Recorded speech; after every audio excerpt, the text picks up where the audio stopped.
First, we have Kathryn Brown from the Committee for Climate Change, head of adaptation at the Committee for Climate Change, talking about integrated modelling assessment needs for the climate change risk assessment. So over to you, Kathryn. Thanks very much, Brian, and thank you everybody for having me along today. So Robert Nichols and I are going to do a fairly brief double act on focusing down on OpenCLIM, which I know is one of the two key projects that was discussed this morning in the context of DAFNI. So I'm just going to provide a little bit of the non-technical user policy context, and then Robert is going to explain how DAFNI is being used in OpenCLIM and some of the challenges that we're trying to address in climate modelling through its use as well. And then we're going to take questions together at the end of that session. So first of all, just to give you a little bit of context on climate change risk assessments in the UK. So this is specifically looking at adaptation requirements in UK policy and including infrastructure, but also actually going way beyond infrastructure and looking at all sectors that are at risk from climate change across the UK. I know many of you present have been some of you very heavily involved in climate change risk assessments over time, but there may be some of you obviously who haven't been that involved to date. So just to explain a little bit about what they are and what they do. So the Climate Change Act requires a national risk assessment of climate change risk every 5 years. And that began in 2012. So we've just finished our third evidence report for the national climate assessment. So we had the first one in 2012, the second one in 2017, and then the one we published a few weeks ago, back in the middle of June. And what these assessments do is they look across the whole of the UK and ask the question, what does climate change risk look like, and opportunities, where there are opportunities, going out to the end of the century under different climate scenarios, but also obviously under different socioeconomic scenarios in different places and for different sectors. So it gets very complicated very quickly when trying to do a national assessment on this sort of scale. And the object of the assessments is to inform government as to its priorities for adaptation action in the next 5-year period. And adaptation has devolved, so we need to give different advice to England, Scotland, Wales and Northern Ireland, depending on what the risk assessment says. So I've put the web link for the latest climate change risk assessment just at the bottom of this slide for anyone who may not have come across it yet. And as I said, it's quite new. It's very big, so it's about 3,500 pages of analysis. And I'll talk you through a little bit as to how we do that, and then where the role of integrated modelling and tools like DAFNI hopefully will come into it as we go into the future. So just a bit more context really, I just wanted to give you a feel for the sort of level at which we try and use information in the assessment, because I imagine with some of you being sort of more technical users, you might be surprised at how simplistic some of the information is that we use in the national risk assessments. And this is just a first example of some of the observed changes and then projected changes for different hazards going into the future for the UK. And we're particularly interested in what has changed, so that's the first column, over time from different baselines, and then how things will change under different scenarios. And particularly with the work that the Climate Change Committee does, and increasingly so with DEFRA and the Environment Agency as well, we tend to look at global warming levels for our scenarios. So this slide is just showing expected changes in these essential estimates for a 2-degree level of warming by 2100 and a 4-degree level of warming by 2100. And then we also are interested in understanding the minimum change by the middle of the century, which is the second column. And we can start to say things about how different climate metrics and different hazards may change. But this is the kind of level of information, it's very simplified, that we need in order to be able to have discussions with policymakers across government on what these things mean. If we go look at that and just break that down a little bit into some spatial detail, again, this is quite high level spatial detail that we use where that's even available. So we do have obviously climate hazard and climate metric information for the UK out of things like the UK CP18 projections that the Met Office publish every few years. Again, this is showing some projections for the 2-degree and the 4-degree scenario in terms of warming for maximum summer air temperature. And again, you know, those of you I think that do a lot of spatial modeling might be quite surprised at how high level this is. So this is the kind of spatial regional disaggregation that we use to feed this kind of material into the risk assessment. This is another example. This is some bespoke modelling that was done for us by Paul Sayers, who's also involved in the OpenCLIM project. And this is looking at future flood risk for different populations around the UK. And these 3 maps are just using Paul's model, his future flood explorer, to look at present day level of risk. So this is number of people living in significant risk areas for all sources of flooding combined. That's the blue map on the left. And then again, trying to work out what the change might be for different local authority regions, in this case, for the 2-degree scenario in the 2050s and the 4-degree scenario by the 2080s. This sort of modelling is about as sophisticated as we tend to get in the climate change risk assessment. So a much greater degree of spatial disaggregation. But as I'll come back to, we have to kind of use the lowest common denominator, if you like, in doing national risk assessments. So what we actually do with this information is we bring it back up to a much higher level when we're running through the risk assessment method. And finally, this is just one of the other examples we have looking at water availability projections in the future. This is, again, a bespoke project that was done to inform the climate change risk assessment led by HR Wallingford, and this is their water availability projections that they've updated for CCRA3. Again, same sort of idea, present day risk, and then changes in this case, water availability at times of low flows and the percentage change, again, in the 2-degree scenario and the 4-degree scenario. And as you see, I mean, the regions for the present day are fairly disaggregated, but again, we have to aggregate them back up for the future projections. So those kind of give you a sense of the scale at which we use information. But as I mentioned, when doing these risk assessments, we have to then think about how do we explain in a consistent way across every risk we look at what that risk looks like in order to give advice to government.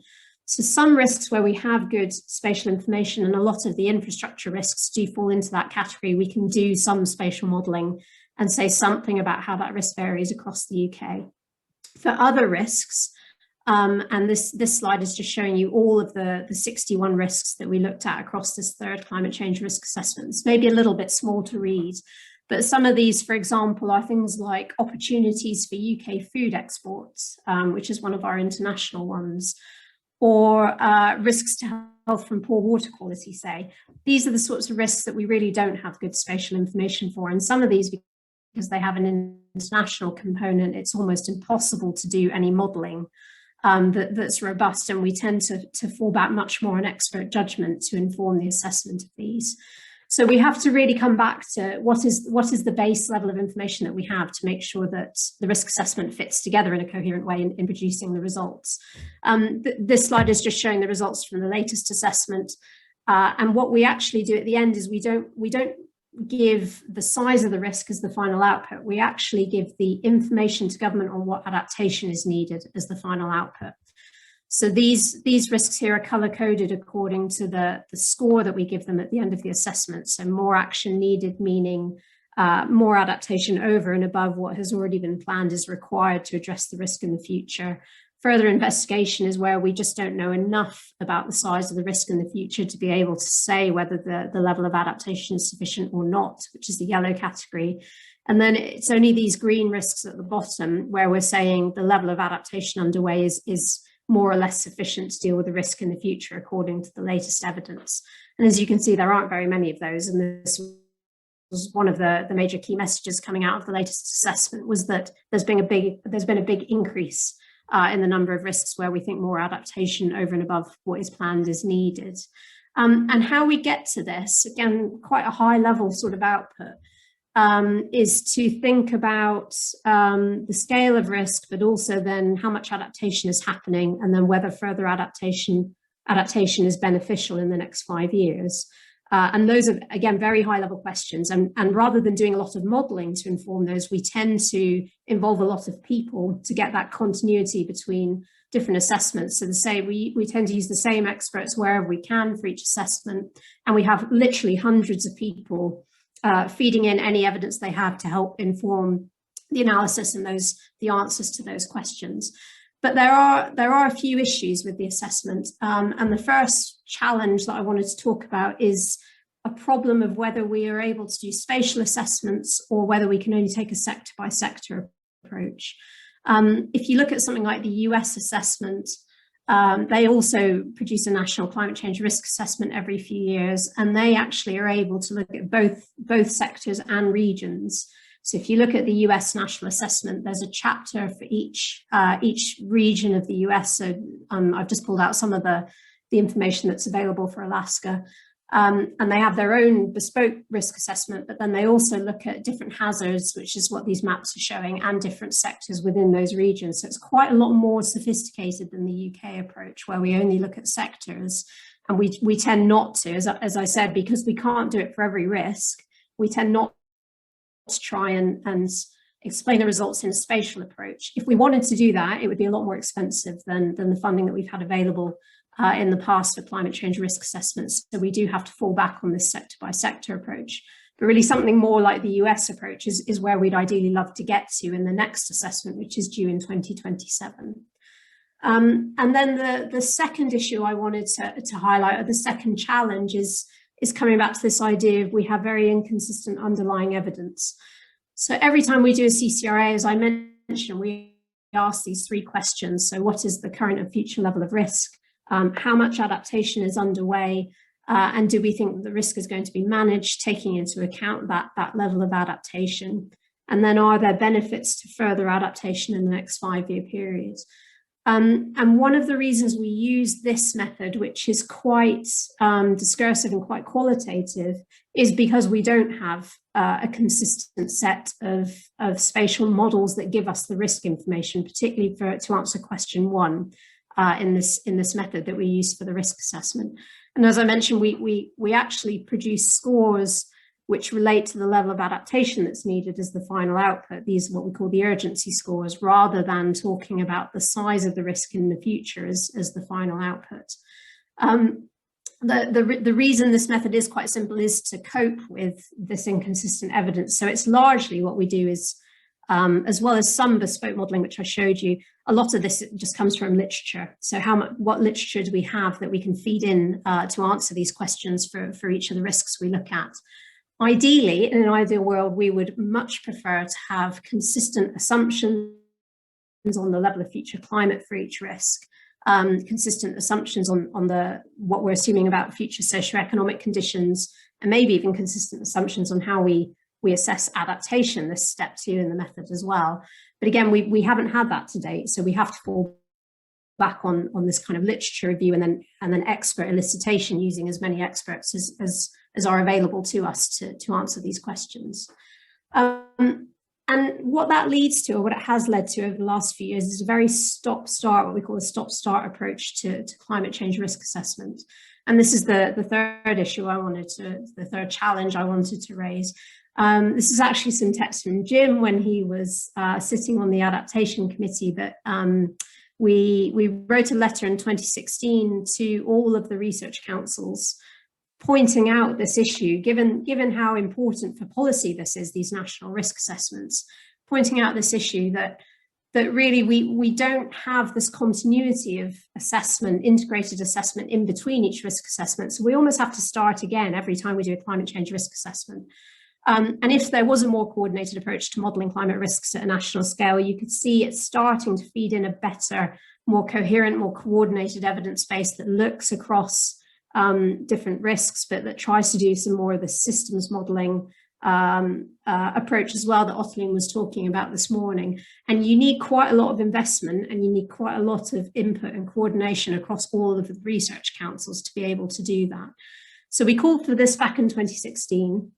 And that conversation that we had with all the chief execs and the research councils did feed into this idea of doing a strategic priorities fund programme on climate change risks and resilience, which is funding the OpenCLIM project.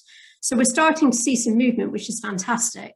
But certainly for the third risk assessment, we haven't quite got there yet. We haven't been able to take a step on from the approach we currently use to do this more sort of qualitative assessment.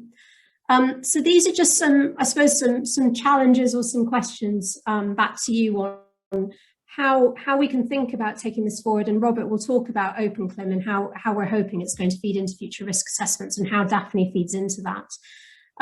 But just to sort of recap, so the CCRAs, previous CCRAs have almost exclusively, apart from some limited modelling, been assembled through existing literature. And the other issue is then we tender all of this out to different consultants, which is fine and good for competition, but obviously then you're limiting the number of people that can be involved as well in doing these different projects just through having to do this through an open competition, through normal procurement rules. There's then issues about intellectual property rights and who owns those. So we tend to have a model where government, or in our case, the CCC, owns the IP for the results, but it's the consultants, obviously, who own the IP for their own methodologies and their own models. And again, that can constrain who can do this type of modeling, and then who's kind of in the project and who's outside it. And obviously we'd like to have as many people involved as we can. So we want to see models and model frameworks moving towards more open source examples, and simplicity is another big issue for us. So we are not modelers, we are not technical experts, and quite often people working in this stuff are not climate experts either, particularly people working in departments whose job it is to kind of interpret all of this information and then give advice to ministers. It really does need to be very simple, and it needs to be very accessible to non-technical users. And that might be something we want to come back to and discuss. And there's ways that we've seen this happen already in the past. So for something like the UK climate projections, the Met Office have produced a user interface. I can just about use that as a non-technical user. But again, we have people working in government who won't even be, they won't be able to use something like a user interface. So there's other options like generating a large number of pre-run outputs, just to have something that's already ready to use, ready packaged, really, that non-technical users can get stuck into. And then obviously questions back to the way DAFNI is being developed and further extended over the next few years. So will there be an ability to search and run outputs for sectors versus different geographies, so we can think about whether we can do more spatial modelling but not use this sector by sector approach. Different timeframes, use of different scenarios is very important for policymakers, because their choices of what scenarios they want to use can vary a lot depending on the question they're answering, and vary over time as well, depending on how things are changing in policy in the background. Accessibility I mentioned, but you definitely assuming that you're offering something to people with no technical modelling background, no GIS background or anything like that. And then the third thing just to say is the choice of metrics is also really, really important. So one of the challenges that we have in the CCC is we often have inconsistent metrics between the things we're measuring that are happening now in the real world, so the observed changes that we're looking at, and the future projections of future changes. And often the metrics are different for those, and it can make it very difficult to then match those up and say something about how we then evaluate progress and adaptation, but also thinking about risk assessments. So I'm going to stop there and hand over to Robert, just so he can then take you through some of those challenges and how they're being integrated into the OpenCLIM project. And then we'll take questions together, if that's okay.